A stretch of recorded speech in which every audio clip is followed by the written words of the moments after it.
हाँ sir jam MS के score पे हम मतलब आईसेट्स और आईएससी में अप्लाई कर सकते हैं? जी।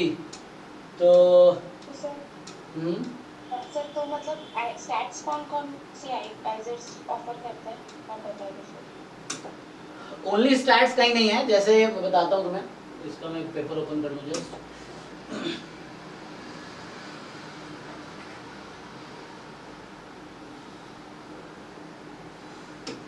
चलो इसको देखेंगे। अभी आप जो पूछ रहे हो,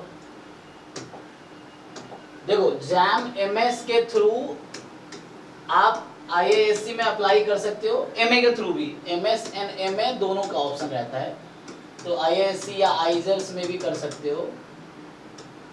लेकिन कोर्सेस यहाँ भी और यहाँ भी दोनों का कोर्सेस कॉमन है, इंटीग्रेटेड पीएचडी है, ठीक है ना।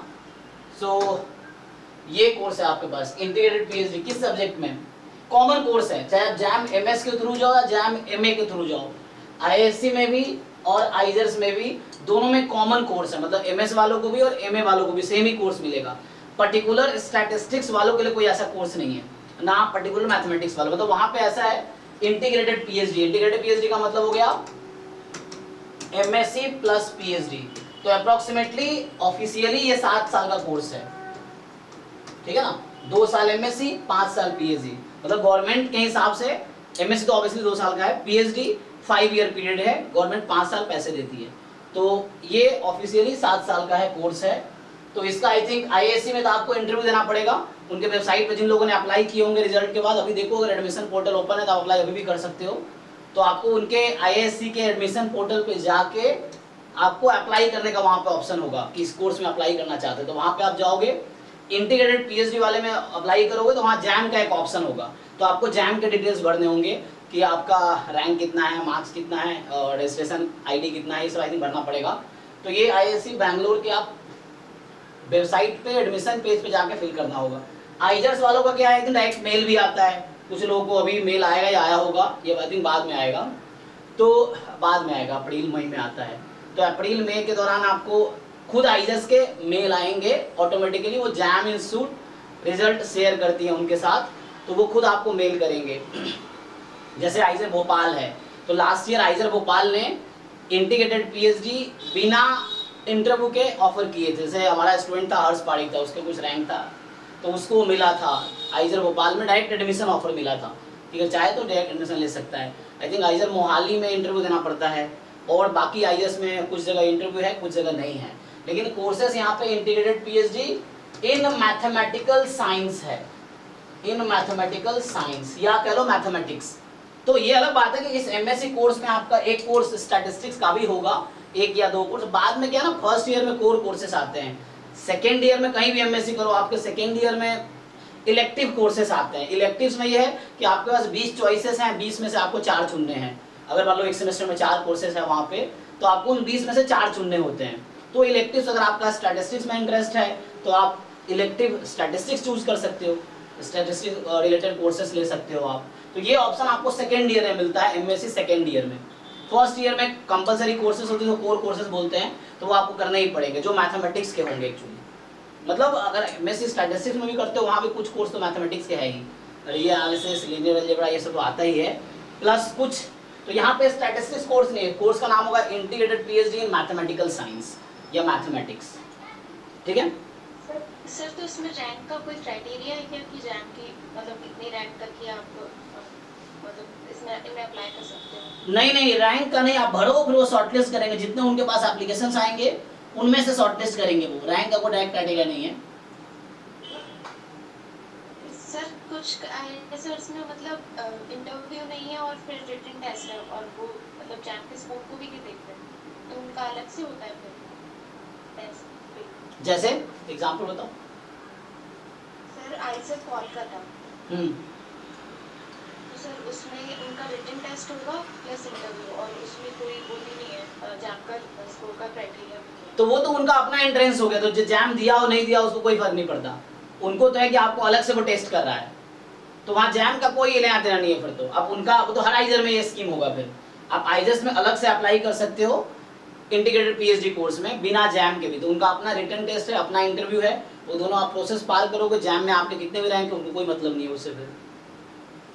ये तो मेरी 646 रैंक है, तो मैं अप्लाई कर दूं ना फिर इनमें आईएसआरस? कर सकते हो, जहाँ पे ऑप्शन है ट्राई करो, कुछ नहीं होगा तो एक्सपीरियंस होगा, आपको आइडिया मिलेगा, फ्यूचर में इसको हेल्प मिलेगा, या एटलीस्ट जूनियर को आप बता पाओगे, आपको आइडिया रहेगा। तो लोग ऐसा ना पूछते रहते हैं, तो जरूर ट्राई करो, ट्राई करने में कोई नुकसान नहीं है, कोई होप नहीं है फिर भी ट्राई करो, उससे कोई ना कोई एक्सपीरियंस मिलेगा, आपको कुछ ना कुछ समझ बढ़ेगी। तो एक्सपीरियंस के लिए आप ट्राई करो, मिल भी सकता है, ये भी है, क्योंकि ट्राई करोगे नहीं तो कैसे मिलेगा, तो ट्राई करोगे तब जाकर मिलेगा या नहीं मिलेगा, वो बाद में डिसाइड होगा, आप ट्राई करोगे तभी। ये तो ट्राई करो। सर मैं भी एक बात बोलूं? हाँ बोलो बोलो। सर आप एक तरह से मोटिवेशन चला देते हो सर, थैंक यू। मोटिवेशन चला देते हो। हाँ वो है ना, इसीलिए तो मैं इतना आगे मतलब लाइफ में बढ़ रहा हूँ, मोटिवेशन की वजह से। सही बात है। तो ये तुम्हें नहीं, सब लोग, मेरे कोई दोस्त उसी, मैं बहुत कम, मेरे को पता है मेरा पीएचडी चल रहा है, मैं 9 to 6 पीएचडी करता हूँ, 6 बार पढ़ाता हूँ, तो मैं कम बातें करता हूँ लोगों से, लेकिन कभी किसी का कॉल आ गया या कहीं बात कर लिया तो ऐसा लोग बोलते हैं कि एकदम ना एक बात करने में अलग एनर्जी आ जाती है। मैंने कहा सही है, ऐसा है तो अच्छी बात है फिर तो, मतलब मुझे तो ऐसा नहीं लगता, लेकिन सामने वाले लोग बताते हैं, तो मैंने कहा ये अच्छी बात है, वो अलग बात है ना, जो इंसान स्ट्रगल किया उसके अंदर एक अलग चमक होगी, वो ऑब्वियस है। तो आप भी जब लाइफ में स्ट्रगल करोगे आपके अंदर एक पर्सनैलिटी, वो चीज़ दिखेगी, वैसा है। सक्सेस फेलियर बात की बात है। सर पर्टिकुलर स्टैट्स में तो नहीं होती ना आइजर्स में? नहीं, आइजर्स में पर्टिकुलर स्टैट्स में नहीं है, लेकिन जैसे मैंने कहा ना आपको इंटीग्रेटेड पीएचडी है, तो जैसे एमएससी प्लस पीएचडी है ना, तो ये पीएचडी आप स्टैट्स में कंटिन्यू कर सकते हो। जैसे पीएचडी किसी एक प्रोफेसर के साथ होता है, पीएचडी में इंस्टीट्यूट बहुत ज्यादा रोल नहीं है, जैसे पीएचडी में क्लासेस फर्स्ट ईयर में होती हैं, इंटीग्रेटेड पीएचडी में क्लासेस सिर्फ आपकी 2 साल होंगी, ये 2 इयर्स क्लास होगा, उसके बाद कोई क्लासेस नहीं होंगी। फिर क्या होता है पीएचडी में, तो आप रिसर्च करोगे, आपको एक सुपरवाइजर अलॉट होगा, तो आप और सुपरवाइजर मिलके आप फिर रिसर्च करोगे, उसमें दुनियादारी कोई मतलब नहीं है। तो वहां सिर्फ पीएचडी में इंपॉर्टेंट रहता है जिसके अंडर आप पीएचडी कर रहे हो वो और आप, ये चीजें हैं। तो पीएचडी आप स्टैट्स में कर सकते हो। एमएससी में फिर मैंने कहा फर्स्ट ईयर में कोर कोर्सेस होंगे, सेकेंड ईयर में इलेक्टिव कोर्सेस होंगे। तो यहाँ आपके पास ऑप्शन होगा, सेकेंड ईयर में आप अपने इंटरेस्ट के कोर्सेज चूज कर सकते हो, इलेक्टिव जो भी ऑप्शंस वहाँ पे है उनमें से आप स्टैटिस्टिक्स रिलेटेड कोर्स चूज कर सकते हो। और पीएचडी में फिर आपको, पीएचडी में क्या चुनना होता है, एक रिसर्च एरिया, और उस रिसर्च एरिया में जो जो प्रोफेसर काम कर रहे हैं उनमें से एक प्रोफेसर को चुनना होता है जिनके साथ आप रिसर्च करोगे, है ना। तो इस तरह से है। तो पीएचडी आप स्टैट्स में कर सकते हो, यहाँ पे कोई वो नहीं है, कोर्स का नाम रहेगा इंटीग्रेटेड पीएचडी इन मैथमेटिक्स। जैसे मैं भी पीएचडी, मेरा डिग्री होगा पीएचडी इन मैथमेटिक्स, मतलब चूंकि मेरा मैथमेटिक्स डिपार्टमेंट से पीएचडी चल रहा है, लेकिन मेरा रिसर्च एरिया स्टैटिस्टिक्स है, मैं रिसर्च स्टैटिस्टिक्स में कर रहा हूँ, तो ये चीज़ है, ठीक है ना।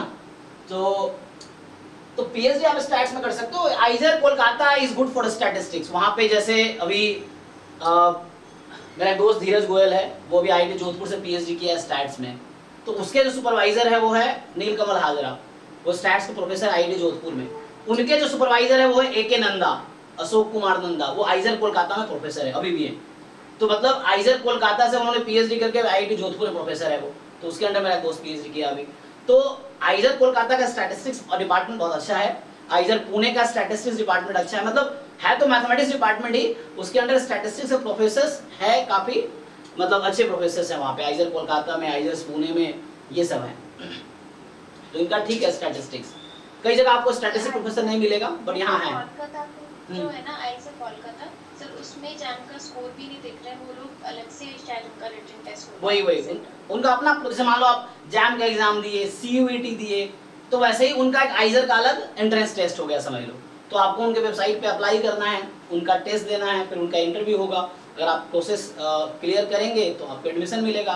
तो आइजर is a good institute specially for research, तो वहाँ रिसर्च इंस्टीट्यूट है आइजर। एक्चुअली प्लेसमेंट बहुत ज़्यादा नहीं होगा, हो सकता है प्लेसमेंट भी हो, बट उस लेवल पे नहीं होगा, क्योंकि आइजर जनरल रिसर्च इंस्टीट्यूट्स हैं, तो बट हो भी सकता है। पीएचडी नहीं करनी हो, एमएससी के बाद अगर कोई बाहर आना चाहो तो आ सकते हैं। हाँ, वो ऑप्शन एग्जिट का ऑप्शन रहता है, तो आप एमएससी की डिग्री लेके बाहर आ सकते हो, डुअल डिग्री में एक ऑप्शन रहता है। और रहता भी है, और कई बार आपको निकाल भी देंगे वो, उनका पीएचडी में जाने का क्राइटेरिया अलग होता है। यहाँ पे जैसे कुछ इंस्टीट्यूट का है कि आपको 8+ CGPA लाना होगा, नहीं है तो आपको खुद ही वो MSc डिग्री देके निकाल देंगे। तो ये सिस्टम है। तो उनका PhD कन्वर्जन का रूल होता है कि आप PhD में किस कंडीशन पे आप MSc के बाद PhD आपको कंटिन्यू कराया जाएगा।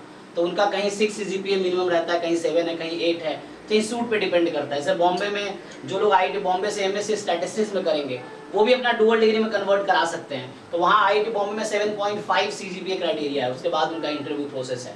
तो IIT जैसे मेरी क्लास में अंकिता धरकर थी, तो हमारे साथ MSc किया उसने, तो उसने वहीं पे PhD कंटिन्यू कर लिया MSc के बाद। तो उसकी जो MSc स्टैटिस्टिक्स की डिग्री थी, अब वो MSc PhD डुअल डिग्री है। तो रहता है, तो उसके भी क्राइटेरिया रहते हैं एक्चुअली कन्वर्ट कराने के लिए। बट आप खुद भी छोड़ सकते हो, और अगर आप मीट नहीं करोगे उनके PhD क्राइटेरिया को तो आपको टर्मिनेट कर दिया जाएगा, मतलब आप MSc डिग्री लेके बाहर आ सकते हो, या आना पड़ेगा इस तरह से। ठीक है, तो ये क्वेरी हो गया, आप पेपर सॉल्व करें। चलो।